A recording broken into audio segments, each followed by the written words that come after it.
गुज़िश्ता तकरीबन 2 सालों से इस्लाम मुखालिफ और मुसलमानों के ख़िलाफ़ कई इश्तिआल अंगेज़ बयानात दिए जा रहे हैं और रियासत में मुख्तलिफ मकामात पर मुसलमानों पर मुबैना तौर पर हिंदुत्व कारकुनों की जानिब से हमले हो रहे हैं, जाने जा रही हैं। इन हालात के सिलसिले में पॉपुलर फ्रंट की शिकायत है कि हुक्मरान तबका खामोश है। इस ताल्लुक़ से बात करने के लिए हमारे साथ हैं पॉपुलर फ्रंट कर्नाटका के सदर यासिर हसन। बताइए सर, क्या नाराज़गी है आपसे हुक्मरान तबके से? कर्नाटक में हाल में आप देख सकते हैं मुसलसल मुसलमानों के ख़िलाफ़ जुल्म हो रहा है, इस्लाम के ख़िलाफ़, मस्जिद और अज़ान के ख़िलाफ़, बुरके के ख़िलाफ़, हुज़ूर सल्लल्लाहु अलैहि वसल्लम के ख़िलाफ़ जो संघ परिवार के जो लीडर्स मुसलसल जो बयानात जो दे रहे हैं, तो ऐसे वक्त में हुकूमत, न सिर्फ हुकूमत खामोश है बल्कि यहाँ के ओपोजिशन भी खामोश है। तो ये बहुत तशवीशनाक है। तो आप देखते होंगे सिर्फ पिछले जो सितंबर के जो महीने के अंदर 20 से ज़ायद जो इंसिडेंट जो कर्नाटक के अंदर हुआ है। अभी हाल में बेलगाम के अंदर एक 25 साल उम्र की जो अरबाज बुल्ला नाम का लड़के को हिंदू लड़की के साथ मोहब्बत के नाम में बेदर्दी के साथ उसको मार दिया गया। और इसके अलावा भी आप देखेंगे जो राम सेना के जो लोग हैं, गुंडे हैं, ये जो हमला किए हैं इस नौजवान के ऊपर। अब जो रिसेंटली गदक के अंदर एक मस्जिद को तोड़ के मंदिर बनाने की एक बहुत बड़ा इशू बनाया गया।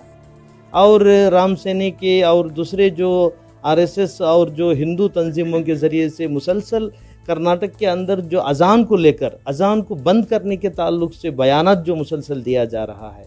तो मुसलसल यहाँ पर आप जो हुज़ूर सल्लल्लाहु अलैहि वसल्लम के ख़िलाफ़ गलत अल्फाज को इस्तेमाल करके नाराबाजी किया गया साहिली इलाक़ा जो गंगोली के अंदर।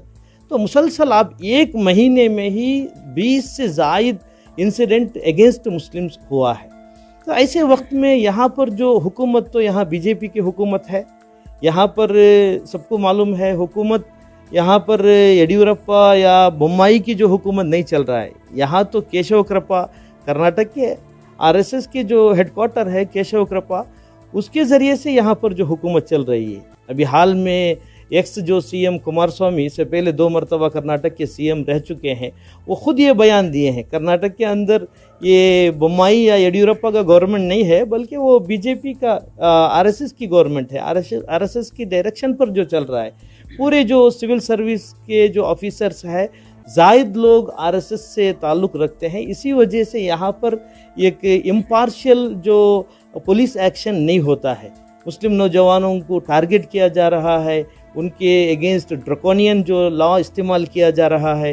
जो अभी एनईपी के ख़िलाफ़ जो कुछ स्टूडेंट्स ऑर्गेनाइजेशन इसके ख़िलाफ़ जब आवाज़ उठाए बेंगलुरु के अंदर, आपको मालूम होगा किस तरह उनके ऊपर बेदर्दी के साथ लाठीचार्ज किया गया। तो अपोजिशन को आप कैसे देखते हैं? क्या अपोजिशन अपना रोल सही अदा कर पा रहा है? आपका क्या नज़रिया है? देखिए, आप सिर्फ कर्नाटक नहीं है, पूरे हिंदुस्तान में लेकर देखिए आप जो 2014 के बाद में ओपोजिशन कहाँ है। तो यहाँ पर हमारा ये सवाल इन ओपोजिशन पार्टियों के साथ है, कांग्रेस है या जेडीएस हो, यहाँ तक कि जो मुस्लिम जो लीडरान है सेक्युलर पार्टी में जो मुस्लिम कम्युनिटी को रिप्रेजेंट करते हैं पॉलिटिकली, वो लोग बिल्कुल खामोश है। और ओपोजिशन आज क्या बात करना क्या नहीं बात करना, ये ऐसा एक नैरेटिव हुकूमत सेट किया है। जो कांग्रेस मुसलसल जो राम मंदिर या बाबरी मस्जिद के मामले में बात करती थी, जो बाबरी मस्जिद को डेमोलिश किया गया उसका मुखालिफ किए, लेकिन अभी आप देखेंगे जो जितने सो कॉल्ड जो सेक्युलर पार्टी है वो आज वही बीजेपी के लाइन में बात कर रही है। तो इसीलिए यहाँ पर ओपोजिशन जब वो इनके ख़िलाफ़ जो बात करते हैं, इनके एजेंडे के ख़िलाफ़ या इनके कम्युनल एजेंडा या एंटी पीपल पॉलिसी के ख़िलाफ़ जब बात करते हैं, तो उन लोगों को यहाँ के जो एडमिनिस्ट्रेशन के ज़रिए से या यहाँ के सेंट्रल गवर्नमेंट के जो एजेंसीज है जैसा कि ईडी है, एनआईए है, आईटी है, इसके ज़रिए से उनको डराया जाता है, उनके घरों पर रेड होता है और इसीलिए वो खामोश होते हैं। तो यही है यहाँ पर हिंदुस्तान के अंदर ओपोजिशन पार्टी है लेकिन ओपोजिशन नहीं है। तो इसी की अलामत हम लोग आज कर्नाटक के अंदर भी देख रहे हैं। सर, ये सिर्फ अपोजिशन ही नहीं, रियासत में 224 हलकों में से एक बड़ी तादाद में मुस्लिम लीडरान हैं और कई सेक्युलर लीडरान भी हैं कि अगर हुक्मरान तबका खामोश है तो चूंकि ये हुकूमत का हिस्सा हैं तो ये आवाज़ उठाएं। इनको भी कहीं ना कहीं खामोश देखा जा रहा है। नहीं, यही तशवीशनाक बात है ना। देखिए, अब जितने जो मुस्लिम MLAs है, MLC है या MPs है, ये लोग किनके वोट से जीत कर आते हैं? क्या एजेंडे, क्या मुद्दा रख के ये लोग लोगों से वोट मांगते हैं? और जितने भी जो मुस्लिम जो कैंडिडेट जितने भी सेक्युलर पार्टी से जीत कर आते हैं, वो कोई हिंदू डोमिनेटेड कॉन्स्टिट्यूंसी से जीत कर नहीं आते हैं। वो तो प्योरली जो मुस्लिम डोमिनेटेड, जो मेजॉरिटी जो मुस्लिम वोटर्स होते हैं, तो उन्हीं के वोट से जीत कर आते हैं। और इलेक्शन के वक्त में ये वादा भी करते हैं, हम आपके नुमाइंदे होंगे, पार्लियामेंट में, असेंबली में आपकी आवाज़ बनेंगे। लेकिन उसके बाद में आप देखेंगे, ना असेंबली में हो, ना पार्लियामेंट में हो, कभी मुस्लिम जो इस तरह के जो पॉलिटिशियंस है, कभी मुसलमानों के फेवर में बात नहीं करते, क्योंकि इनको भी डर है, क्योंकि इनके बेस वोट मुसलमान होता है और उसके साथ साथ कुछ हिंदू वोट के लिए, जो नॉन मुस्लिम वोट के लिए, वो हमेशा एक बैलेंसिंग रोल करते हैं। कभी अगर हम लोग मुस्लिम के फेवर में बात करेंगे तो RSS और BJP हंगामा करेगी, ये कम्युनल है, ये फंडामेंटलिस्ट है, ये रेडिकल है। ये जो टैग लगने की जो डर के वजह से वो कभी भी मुसलमानों के ऊपर चाहे जितने भी जुल्म हो, लेकिन उसके फेवर में बात नहीं करते हैं। कभी आप देख चुके हैं, कभी कर्नाटक के असेंबली में मुसलमानों के ऊपर, मुसलमानों की राइट्स के लिए, उनके जस्टिस के लिए जब उनके ऊपर जुल्म होता है, उनके बारे में कभी भी बात करते हुए नहीं देखेंगे। हालांकि दूसरे जो नॉन मुस्लिम जो सेक्युलर जो MLAs होते हैं, वो मुसलमानों के लिए बात करते हैं, लेकिन मुस्लिम रिप्रेजेंटेटिव्स कभी मुसलमानों के लिए बात करते हुए नहीं देखे हैं। तो यही हमारा डिमांड है। जो इस हालात के अंदर आप एक सेक्युलर मुल्क के अंदर, ये मुसलमानों के वोट से नहीं है, इंडियंस के वोट से आप जीत कर आए हैं। आपको जिस तरह आप दूसरों के बारे में, दूसरों के हक के लिए, उनके इंसाफ के लिए बात करते हैं, उसी तरह आपको मुसलमानों के लिए भी बात करना होगा। तो इससे आपको डरने की ज़रूरत नहीं है, क्योंकि हिंदुस्तानी जो मुसलमान है वो इंडियंस है। चूँकि ये जो हालात हैं जहाँ पर मुसलमानों पर हमले हो रहे हैं या उनके खिलाफ नफरत अंगेज़ बयानात किए जा रहे हैं, तो एक समाजी तंजीम होने की हैसियत से आपके क्या इक़दामात हैं कम्युनिटी के तयन, और क्या कोई कानूनी कार्रवाई भी कर रहे हैं आप?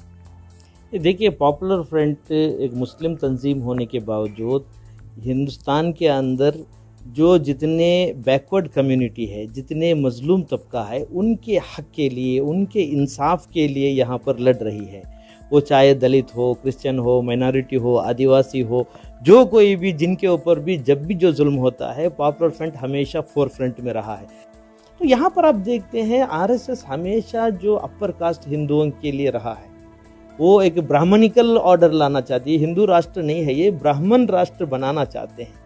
तो कभी भी वो जो बैकवर्ड जो हिंदूस है, ना सिर्फ मुसलमानों की दुश्मन नहीं है, वो जितने दलित है, आदिवासी है, जितने बैकवर्ड जो शूद्रास है, तो इनके दुश्मन है। इसी वजह से आप देखेंगे जब भी हुकूमत में ये लोग जो रहते हैं, चाहे मरकज़ में हो या जो रियासत में हो, मुसलमानों के अलावा ये जो तबका है, दलित तबका है, इनके ऊपर जो ज़्यादती होता है, जुल्म होता है, रेप होता है, कोई एक्शन नहीं होता है। तो इसके ख़िलाफ़ हम मुसलसल आवाज़ उठाते आ रहे हैं। दूसरे भी जो प्रोग्रेसिव जो ऑर्गेनाइजेशन है, दलित ऑर्गेनाइजेशन हमारा साथ है। हम मिलकर एक अलायंस के ज़रिए से हम लोग इन तमाम जो मजालिम के ख़िलाफ़, ये जो फैसिस्ट एजेंडे के ख़िलाफ़ हम लोग मुसलसल डे 1 से हम लोग लड़ते आ रहे हैं। बहुत बहुत शुक्रिया। ये थे यासिर हसन, सदर पॉपुलर फ्रंट कर्नाटका के। यासिर हसन रोशनी डाल रहे थे उन मामलात पर जहां पर मुसलमानों को निशाना बनाया जा रहा है, खलनायक बनाया जा रहा है संघ परिवार की जानिब से। यासिर हसन का कहना है कि वो जुल्म ज़्यादती के ख़िलाफ़ हैं। वो समाजी एतबार से और क़ानूनी एतबार से इस लड़ाई को लड़ेंगे, और जो डिस्क्रिमिनेशन देखा जा रहा है समाज में मुसलमानों या पिछड़े गैर मुस्लिम तबक़ात के साथ, उसके ख़िलाफ़ भी वो खड़े रहेंगे। रफ़ीक जब्बार, ETV भारत, बेंगलोर।